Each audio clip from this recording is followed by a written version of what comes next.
Hey Stashers, welcome to another episode of the CraftStash podcast. I'm your host, Kim.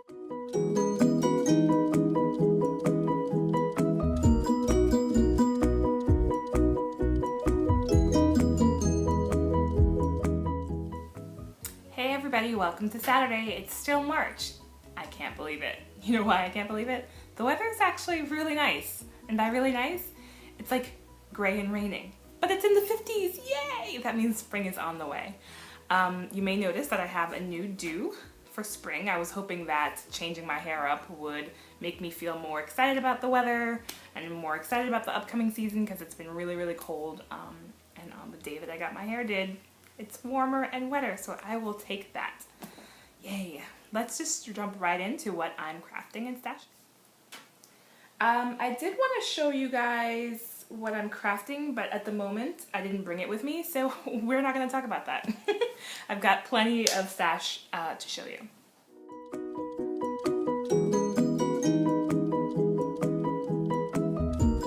So I wanted to start off what I'm stashing with a reader suggestion, Floro, who is on Ravelry and is also on Instagram. I believe her name is Francesca. She lives in Canada. She's a part of the CraftStash group on Ravelry.com, and I'm also a follower of hers on Instagram, and she's a follower of mine. And a couple of weeks ago, she said, "Hey, do you have any time to talk about your spindles?" Because she's a new spindler, and she just thought it would be a nice thing to kind of see other people's spindle collections. Because every time I get a new spindle, I definitely show it off, but I haven't done kind of a comprehensive look. So yeah, Floro, this one's for you, babe. This is part one of my spindle review. And I'm only going to do drop spindles. The really scary thing, I just realized I have at least 16 spindles. Wow, considering that I only started spinning 2 or 3 years ago, it's pretty intense. You can tell I really love it. So they're sitting in the back behind me, so let me just grab them and talk about them. So let's see, I've got the 1, 2, 3, 4, 5, 6, there's a tiny one, 7, and I'm counting my my Turkish as a drop, because it could be a drop or a supported, but I usually use it as a drop. So let's start talking about my Turkish.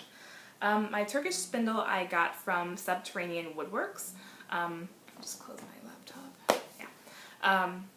I bought it from Subterranean Woodworks at one of the SSKs. I want to say SSK 2013, and I absolutely love it. It's purple heartwood, which I have a real affinity for. Am I lying? Hold on.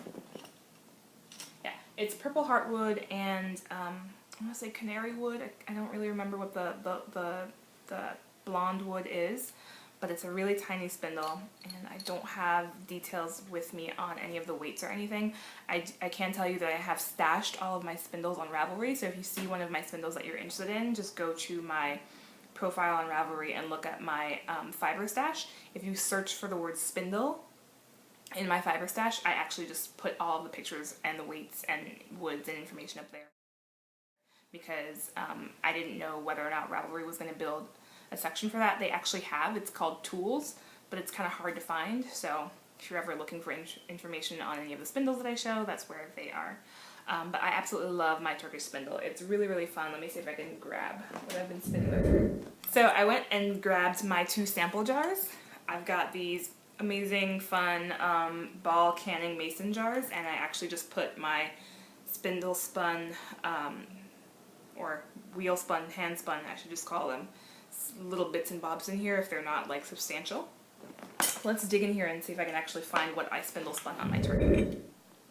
And the cool thing about Turkish spindles is that they help you to make pre-wound cakes of yarn. So I don't know if you guys can tell because it's kind of wrapped around the top, but you see that X pattern? The kind of diamond-shaped pattern? It's more apparent in some balls than the others. That just comes from, as you're spinning with the Turkish spindle, that just comes from you kind of winding the yarn around on the spindle. So that's why I kind of love this thing, because it comes apart. You take the center shaft out, and then you pull this guy apart, and it's collapsible, and that's what helps you kind of spin the wool or the fiber into a single in this cake shape, and then you can plop it right back on and ply it also into that cake ball shape. So yay for my Turkish spindle. This is a Spindlen. I actually won this also at SSK, and I'm sorry to say I don't use it very often because I actually don't like it. Now that I'm a better spinner, it's just way too slow and way too manual. You basically use it by putting the fiber on that hook and giving it a spin, and it spins in its own little carriage, which is cool, but I actually ended up just taking it out and using it as a drop spindle, as a regular drop spindle. It doesn't have tons of weight, but if I'm spinning like a funky art yarn kind of thing, it works pretty well. Yeah, this. I actually spun this with my Spindlen. And granted, this was way back when I was a baby spinner. I didn't really know what I was doing. Alright, who's next? I choose you, Pikachu. Ah, this is my baby. I love, this is it my favorite? This is my favorite drop spindle. This is my first favorite drop spindle. This is my second favorite drop spindle. I bought this. It's a Golding 2-inch mini ring spindle. It's Purple Heartwood again, and it's their famous ring-weighted spindle. And it works amazingly well, and it's the kind of thing where I thought I couldn't drop spindle. I thought it was me. I thought it was because I had been support spindling for a while, and I hadn't drop spindled in a long time, and I bought this at Maryland Sheep and Wool while hanging out with my good friend Kate. And she bought me some yummy cake batlings from Hobbledehoy, and these are them. And I also have spun on this some Hanky Panky Poonies from Gourmet Stash. And this spindle just spins so freaking well that it helped me remember that tools and fiber are a very important part of your spinning process. So I'm not saying go out and buy a lot of spindles to figure out which one that you like, but if you've got a spindle that's just not working for you and you've tried it with one fiber, try it with another fiber, try it with a third fiber, try it with a fourth fiber. If you've tried the one spindle with 4 fibers, that means maybe you should try a different spindle, because it really is a combination of, you kind of have to fall in love with it. It has to make sense for your body. And not necessarily because you were newer or an older spindler, because I'd been spinning for a year before I bought this, and I really thought that there was something wrong with me. So I knew how to spin, other drop spindles at the time weren't working for me. So I absolutely love this, and it's wearing some Gourmet Stash Poonies right now. And as I said, I spun some Hanky Panky blended silk and merino on it, and I also spun some art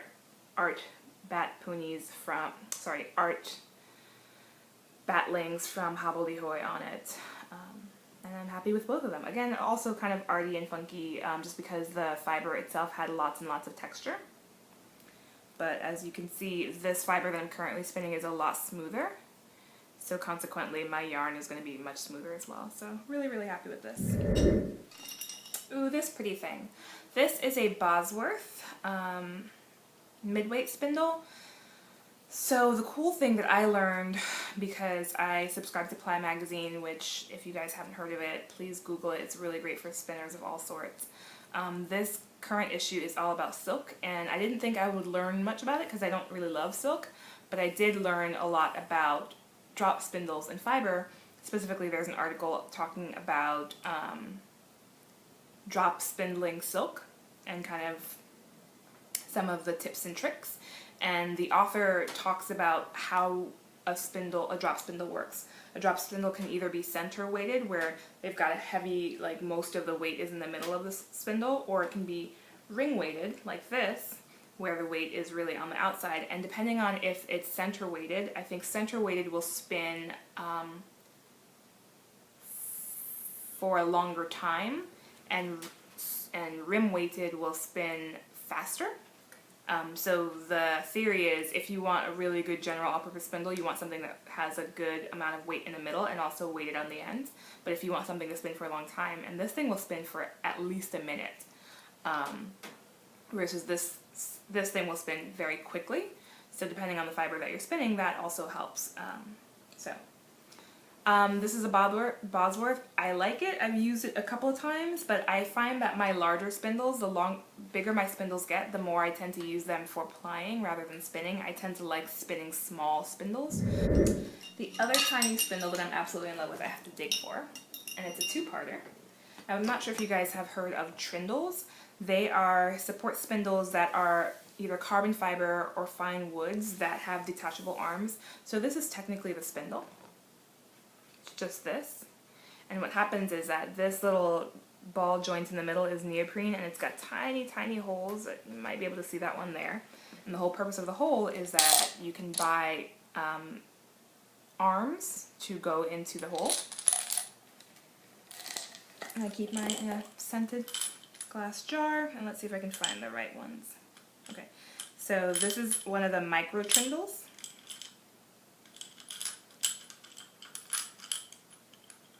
And the difference between a micro Trindle and a regular Trindle, because of course, yes, I have a regular Trindle, is you'll see. So the whole point is that I can make this spindle 1 ounce, 2 ounces, a ½ ounce, depending on the weight of these 3 arms. I don't think I have any samples. Actually, that's not true. I do have a sample. It's in my little jar. I have a sample of what I spun on the Trindle, and what it was is I went to, did I say that I went to Maryland Shipping Wool last year? I did, and I bought this from Gail's Arts.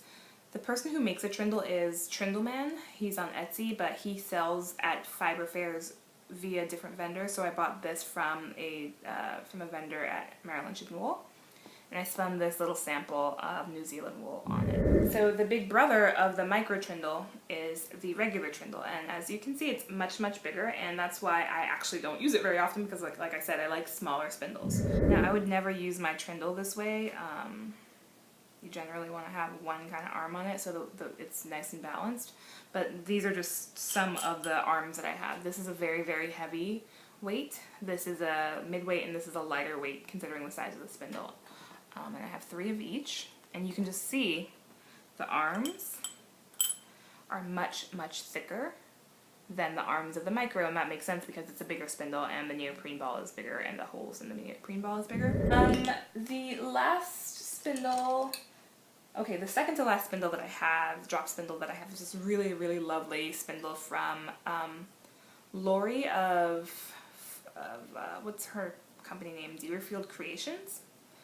And it's this beautiful, really fun, whimsical gnome spindle, and sorry, I was plying on the fly on this, so I was wrapping some of the fiber up top, and the gnomes are actually kind of sticky. I don't know what kind of sealant she used, but they're still kind of sticky even a year after I bought them.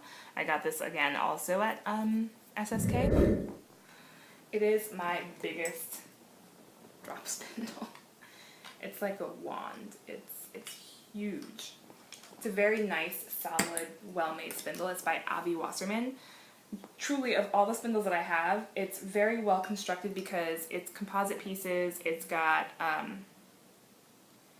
turquoise inlay. It's got the stopper for where you want to stop the yarn on both sides. What else? The hook is really, really sturdy. It's got little notches and grooves on both sides for if I wanted to park the yarn. It's very, very, very well made. It's just too big for me. I tried to sell it, couldn't sell it, and I said, you know what, it's a really nice spindle. I'm just going to hold on to it for when I get into doing funkier, artier yarn. So that's what I'm going to use it for. So I'm really happy with it. It's Avi Wasserman, and it's just my big mama spindle. It's my big mama drop spindle. So I think that's all that I had in terms of drop spindles. Next week I will try and give you guys a tour of my 8 support spindles, because I love those. They're so much fun. I think the reason that I like support spindling better than drop spindling is I tend to spin on a couch at home while I'm watching television, and I don't want to have to stand up while I'm watching TV, and it's very easy for me to sit cross-legged. I love to sit cross-legged. That's what I'm doing right now. And just have a spindle bowl in my lap and just spin, spin, spin, and have my range of motion be limited to doing this, rather than have my range of motion being doing that and dropping, picking up, and winding. So that's kind of why I like support spindle more than drop spindling.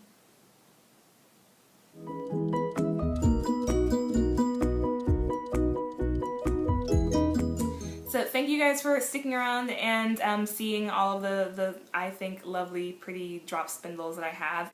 Let me know how your spinning adventures go, and I'd love to see pictures either on the CraftStash Ravelry group or on Instagram. Alright guys, thanks for spending another couple of minutes with me. I'm Kim of CraftStash Podcast, and you can find me a bunch of different places. Till then, if you can't craft it, stash it. Cheers!